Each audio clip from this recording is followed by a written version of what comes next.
resolvendo as questões específicas de farmácia, da Banca Advice, cobradas na Prefeitura de São José da Tapera, para o cargo de farmacêutico. Questão 1. Em um hospital terciário, o serviço de farmácia hospitalar apresentou os seguintes indicadores mensais: taxa de erro de dispensação, de 0,8%, tempo médio de atendimento às prescrições, de 2,4 horas, e índice de produtos não padronizados solicitados, de 12%.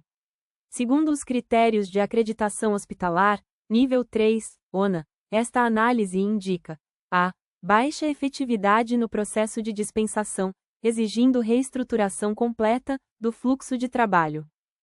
Incorreta. A taxa de erro é relativamente baixa, e não implica reestruturação completa. B. Performance satisfatória na dispensação, porém, necessidade crítica de revisão da padronização. Incorreta. A alternativa enfatiza uma necessidade crítica de revisão da padronização, o que não é sustentado pelo índice de produtos não padronizados apresentado. C. Necessidade de melhoria nos processos de gestão de estoque e controle de qualidade. Também incorreta. Os indicadores não mostram problemas graves nesses aspectos. D. Resultados que evidenciam integração sistêmica e cultura organizacional de melhoria contínua. Correta. Este é o gabarito da questão. A integração sistêmica refere-se a como os processos, dentro da farmácia hospitalar, estão interligados de maneira eficiente, ajudando a entregar um cuidado de qualidade. Já a cultura organizacional de melhoria contínua indica que o hospital está constantemente buscando melhorar seus processos e serviços, o que é um critério essencial para alcançar a acreditação nível 3. E. Indicadores insuficientes para avaliação da qualidade, exigindo implementação de novas métricas. Item incorreto. 2. Na reestruturação organizacional de um serviço de farmácia hospitalar, observou-se que a Central de Abastecimento Farmacêutico, CAF, está subordinada à coordenação de suprimentos, enquanto a farmácia clínica responde à coordenação assistencial. Esta configuração caracteriza uma estrutura A. Linear, adequada por manter a unidade de comando e facilitar a comunicação vertical. Incorreta. Esta estrutura é caracterizada por uma hierarquia clara, onde cada funcionário responde a um único superior. Não se aplica aqui, pois a descrição da questão mostra uma divisão entre diferentes áreas e coordenações. B. Matricial, que favorece a otimização de recursos e especialização das atividades. Este é o gabarito da questão. Na estrutura matricial, as organizações combinam aspectos da estrutura funcional e divisional, permitindo uma gestão mais flexível e eficaz. Isso significa que os profissionais podem trabalhar em diferentes projetos ou departamentos, otimizando recursos e especializando-se em suas atividades. C. Funcional mista, que compromete a integração entre as atividades técnico-gerenciais. Incorreta. Embora a estrutura funcional envolva a divisão de trabalho por função, a questão fala em coordenações diferentes que não necessariamente comprometem a integração técnico-gerencial, mas sim a especializa, o que não suporta a escolha dessa alternativa. D. Divisional, que dificulta a padronização de processos e aumenta custos operacionais. Também incorreta. Essa estrutura agrupa funções baseadas em produtos ou serviços, o que não condiz com a questão. E. Linha staff, que permite especialização técnica, mantendo a hierarquia organizacional. Também não. Esta estrutura combina a cadeia de comando direta, com serviços de apoio, mas não é a que melhor otimiza recursos e especializa tarefas, como a estrutura matricial faz. 3. Qual é o principal objetivo da farmácia clínica? A. Dispensar medicamentos de forma eficiente. B. Realizar testes clínicos de novos medicamentos. C. Otimizar a terapia medicamentosa para pacientes. D. Desenvolver produtos farmacêuticos. E. Realizar controles de qualidade. A resposta correta é a letra C. A otimização da terapia medicamentosa significa ajustar e monitorar o uso de medicamentos, para garantir que os pacientes recebam o tratamento mais eficaz e seguro possível. Isso inclui revisar prescrições, monitorar efeitos adversos e interações medicamentosas, e colaborar com outros profissionais de saúde, para melhorar os resultados para o paciente. 4. Durante uma consulta de farmácia clínica, um paciente relata dificuldade em aderir ao tratamento medicamentoso. Qual é a estratégia mais eficaz para melhorar a adesão? A. Simplificar o regime posológico. B. Ajustar a dosagem do medicamento. C. Oferecer informações detalhadas sobre o medicamento. D. Realizar acompanhamento regular e personalizado. E. Ajustar o custo do tratamento. A alternativa correta é a letra D. Um acompanhamento regular e personalizado permite que o farmacêutico conheça as particularidades de cada paciente, ajustando as estratégias de comunicação e suporte, conforme necessário. 5. Em análise de notificações espontâneas de eventos adversos em um hospital terciário, identificou-se um aumento de 300% nos relatos de hepatotoxicidade, associada ao uso de antibiótico beta-lactâmico, nos últimos 6 meses. Aplicando o algoritmo de Naranjo, observou-se que 70% dos casos foram classificados como prováveis. Neste contexto, a conduta técnica apropriada é: a. Estabelecer análise caso-controle retrospectiva e coorte prospectiva, para confirmação do sinal de segurança. Este é o gabarito da questão. Esta abordagem é adequada porque permite uma análise aprofundada e sistemática, ajudando a confirmar se há realmente uma associação causal entre o medicamento e os eventos adversos. B. Aguardar novas notificações, para confirmar a causalidade, antes de qualquer intervenção institucional. Item incorreto. C. Solicitar ao fabricante dados de farmacovigilância pós-comercialização, como única fonte confirmatória. Também incorreta. D. Realizar imediatamente a suspensão do medicamento do formulário hospitalar, considerando o risco evidenciado. Claro que não. Suspender sem confirmação adicional pode não ser justificado, se não houver alternativas terapêuticas seguras e eficazes disponíveis. E. Implementar notificação compulsória à Anvisa, sem necessidade de análise adicional dos fatores causais. Também não. A notificação à Anvisa é importante, mas não substitui a necessidade de uma análise detalhada dos eventos adversos para entender o contexto completo. 6. Durante a análise de um problema relacionado a medicamento, através da metodologia de geração de sinais, em farmacovigilância, observou-se ROR de 2,8 e IC de 1,5 para uma reação adversa não descrita em bula. Esta análise quantitativa indica a causalidade definitiva entre o medicamento e o evento adverso relatado. B. Resultado inconclusivo, que necessita de maior número de notificações. C. Falso positivo, devido à baixa especificidade dos métodos quantitativos. D. Sinal fraco de desproporcionalidade, sem necessidade de investigação adicional.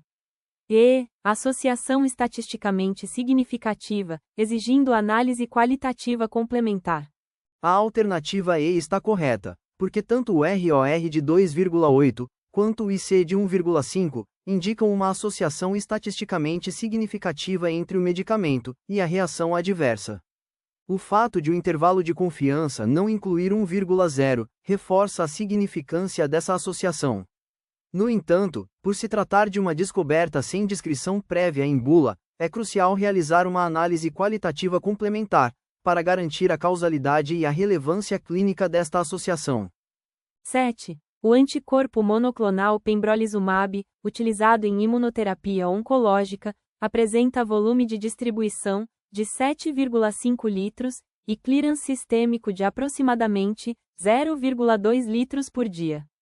Considerando sua administração intravenosa a cada 21 dias, em paciente com clearance de creatinina de 45 ml por minuto, pode-se afirmar que a redução do clearance renal exige ajuste posológico, devido ao risco de acúmulo sistêmico. Incorreta. O pembrolizumab, sendo um anticorpo monoclonal, não é significativamente eliminado pelos rins. Assim, mudanças no clearance renal não afetam significativamente seu acúmulo. B. O baixo volume de distribuição indica a necessidade de dose de ataque para atingir steady state. Incorreta. O volume de distribuição de 7,5 litros para um anticorpo monoclonal é esperado, devido ao seu tamanho e características. A dose de ataque não é necessária simplesmente pelo volume de distribuição. C. A meia-vida de eliminação prolongada decorre principalmente da recirculação mediada por FcRn. Correta. Este é o gabarito da questão.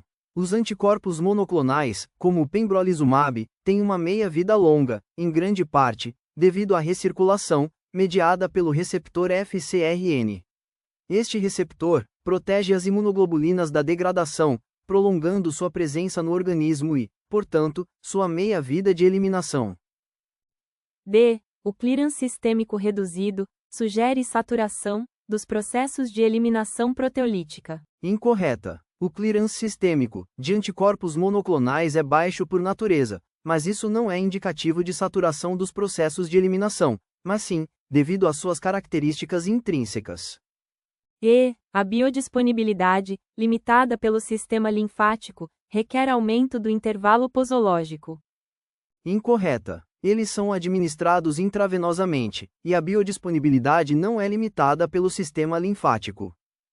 8. Na administração do antipsicótico lurazidona, observa-se que sua biodisponibilidade aumenta significativamente, 2 vezes mais, quando administrado com refeição de 350 quilocalorias e 30% de gordura.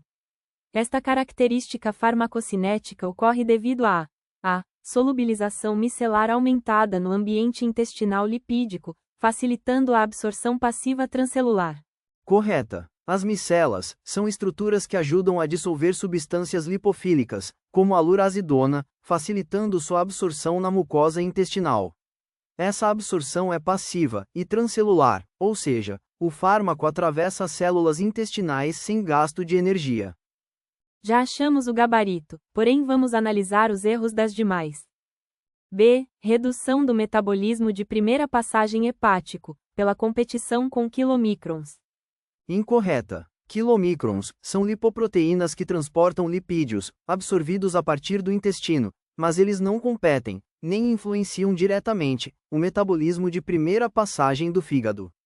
C. Inibição do transportador de efluxo PGP, pelos ácidos graxos da dieta. Também incorreta. A inibição do PGP não é o mecanismo principal para o aumento da biodisponibilidade da lurazidona. D. Alteração do pH gástrico, que favorece a forma não ionizada do fármaco. Incorreta. O pH gástrico pode influenciar a ionização dos medicamentos, mas no caso da lurazidona, a questão não menciona pH como fator relevante. E. Estimulação do sistema linfático, que aumenta a absorção paracelular. A absorção de fármacos pela via linfática é menos comum e geralmente não envolve um aumento significativo da absorção paracelular. 9. Em estudo farmacodinâmico do perampanel, antagonista seletivo não competitivo, dos receptores AMPA, utilizado no tratamento de crises epiléticas focais, observou-se EC50, de 93 nm, em cultura de neurônios hipocampais.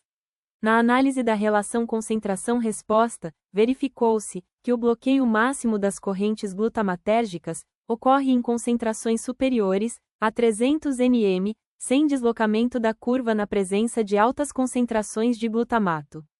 Considerando estes dados, pode-se afirmar que o perfil não competitivo resulta da ligação ao poro do receptor, independente do estado de ativação, com cinética de dissociação rápida.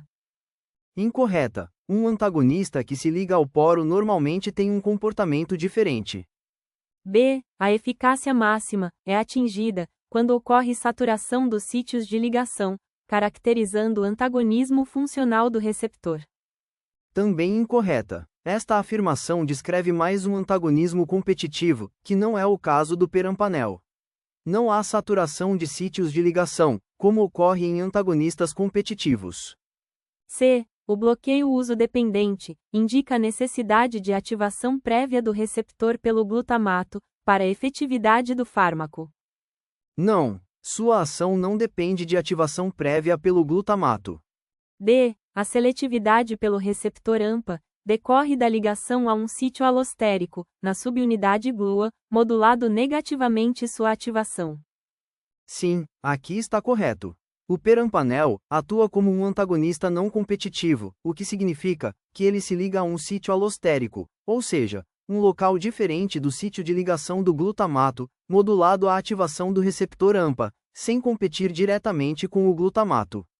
Isso também explica por que não há deslocamento da curva concentração-resposta, mesmo em altas concentrações de glutamato. A letra E diz que o mecanismo de ação envolve alteração conformacional irreversível do receptor, resultando em dessensibilização prolongada. Claro que não. Ele atua de forma reversível e não promove dessensibilização prolongada. Chegamos ao final deste vídeo. Obrigado e até a próxima.